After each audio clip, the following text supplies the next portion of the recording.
The sculpture for me, it's a simple question. What is balance? What makes balance to happen? And it is the question of what holds all of these structures together.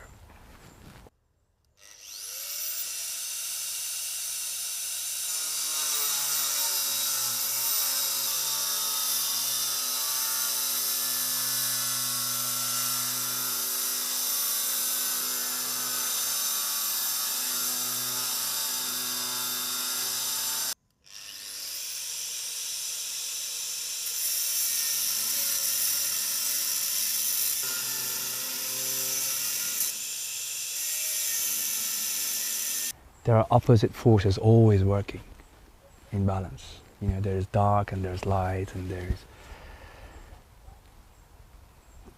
different forces in tension.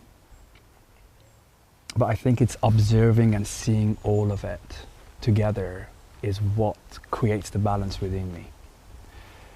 Seeing the structure, seeing those fluidity and the movements, and my dark side, maybe my shadows, understanding my own shadows and acknowledging them.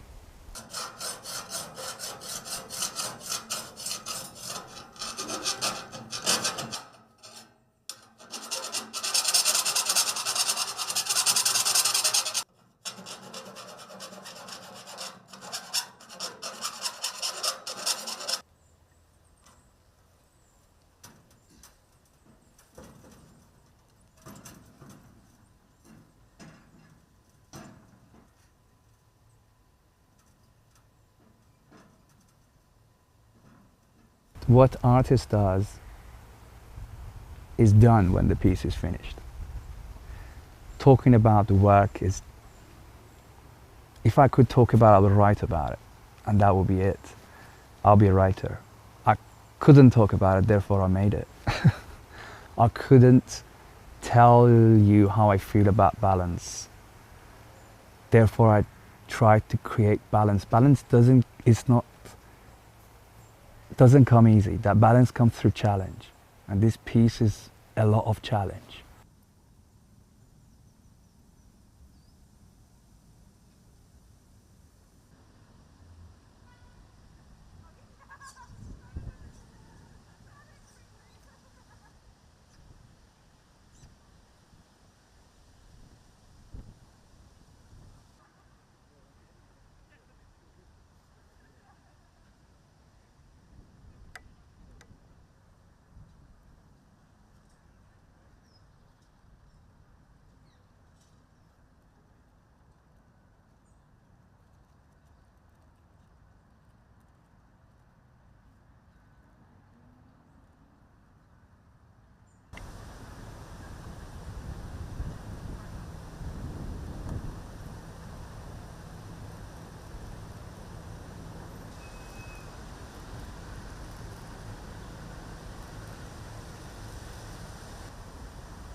Today we are really going through a quite strenuous times in the whole world. It is not specific to the UK or it's not specific to the Western world, but the whole world, with the polycrises and everything happening at various scales and accelerating speeds and pace.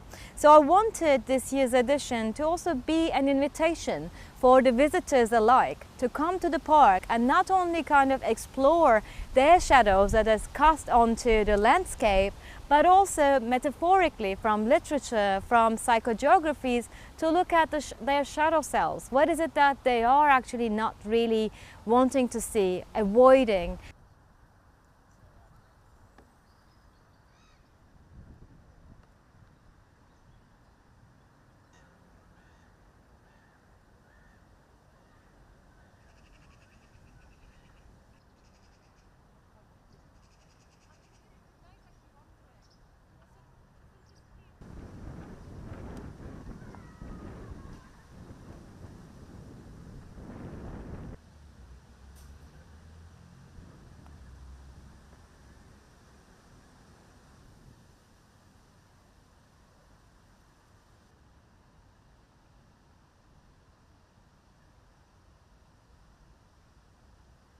Working in the public realm overcomes the threshold fear that perhaps many institutions, galleries and fairs induce in a wider group and wider society. And for me, it is very important that the Regent's Park is very centrally located in London, and it is open to everyone, to families, to people who come for a first date or celebrate birthday parties. And it is also an happenstance where you come here for one reason and you might stumble upon an artwork that kind of intrigues you.